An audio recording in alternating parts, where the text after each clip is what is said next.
Bonsoir. De quoi parlerions-nous s'il n'y avait pas la guerre du Golfe? Eh bien, nous parlerions des Baltes.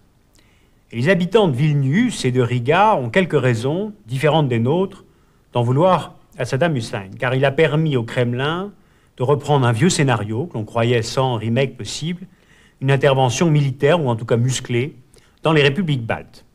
Alors la question qu'on se pose, c'est est-ce que les pays baltes ont encore des chances de redevenir indépendants? Le moment de leur déclaration d'indépendance, est-ce que c'était un moment bien choisi pour faire ces déclarations? La Lituanie, je vous le rappelle, c'était le 11 mars 90, suivi par l'Estonie le 30 mars, et puis la Lettonie le 4 mai 1990. Nous avons regardé récemment la carte des accès maritimes de l'URSS, et donc on pouvait en déduire l'importance des ports de la Baltique. Nous avons vu les constantes historiques pour ces pays qui n'ont connu que 20 ans d'indépendance depuis le XVIIIe siècle. Alors aujourd'hui, nous allons voir à quel point les États baltes sont des petits pays et très peu peuplés.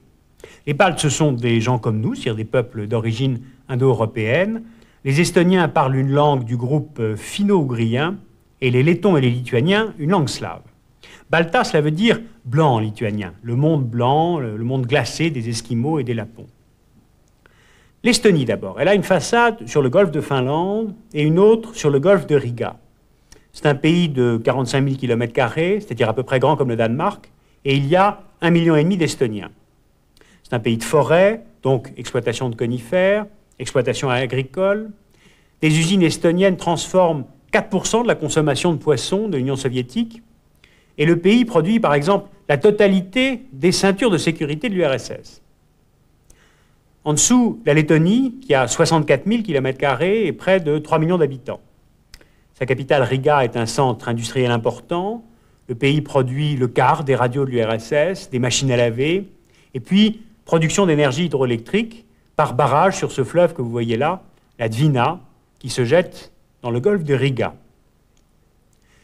Et puis la Lituanie, également de 65 000 km² et près de 4 millions d'habitants. Elle produit 7% des téléviseurs, 9% des machines-outils de l'URSS. Alors, il y a une très grande dépendance économique des républiques baltes vis-à-vis de l'Union soviétique dans les secteurs commerciaux, ceux du transport, ceux des activités portuaires. La Lituanie, par exemple, importe 80% de son énergie du reste de l'URSS.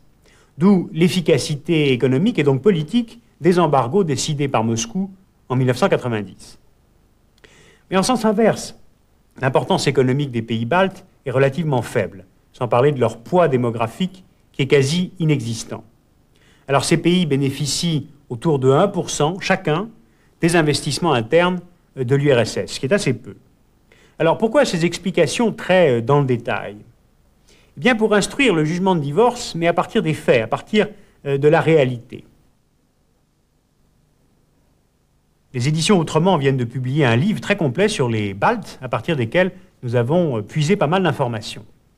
Alors, la conclusion, vous voyez, c'est que ce n'est sans doute pas dans la valeur économique qu'il faut chercher l'importance des pays baltes pour l'URSS, mais d'abord dans la situation stratégique.